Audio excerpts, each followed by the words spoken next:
Nama Nita Gunawan hingga saat ini masih menjadi sorotan netizen pasca dikabarkan menjalin asmara dengan Raffi Ahmad.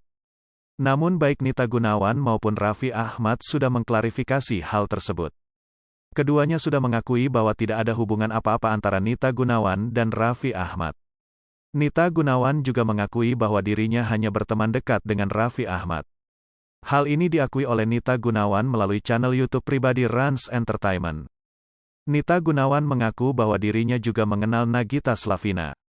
"Beberapa kali aku itu udah pernah ketemu Gigi, Nagita Slavina," ujar Nita Gunawan. Sampai Nita Gunawan menghubungi Raffi Ahmad dan minta tolong agar melakukan klarifikasi. "Dia kemarin minta tolong klarifikasi, gua cuma bilang udah lalu nggak usah pusing-pusing," ujar Raffi Ahmad. Kebetulan dirinya bertemu dengan Nita Gunawan di salah satu acara di televisi. "Jadi kita memang biasa-biasa aja," ujar Raffi Ahmad. "Kita tuh teman dekat, teman baik. Aku juga ketemu Gigi beberapa kali, tegur sapa juga," sebut Nita Gunawan. "Tegur sapa? Sapa lu gitu?" jawab Raffi Ahmad. "Ah tuh kan kamu tambah kayak gitu," sebut Nita Gunawan. "Bercanda-bercanda," kata Raffi Ahmad.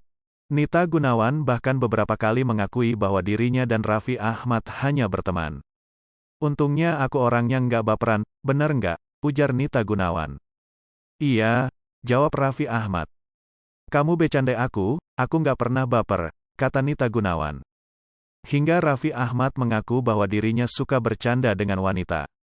"Dia ngatain aku juga aku nggak pernah baper, semuanya aku nggak pernah baper," timpal Nita Gunawan. "Ngatain apa aku?" tanya Raffi Ahmad. "Ya maksudnya kalau bercanda-bercanda," sebut Nita Gunawan. Hingga Raffi Ahmad mengatakan bahwa jika ada isu seperti itu dirinya tak perlu melakukan klarifikasi. "Aku juga sebenarnya nggak mau kata Nita Gunawan. "Iya ngapain, jadi hanya kita aja yang tahu," jawab Raffi Ahmad. "Iya," pungkas Nita Gunawan.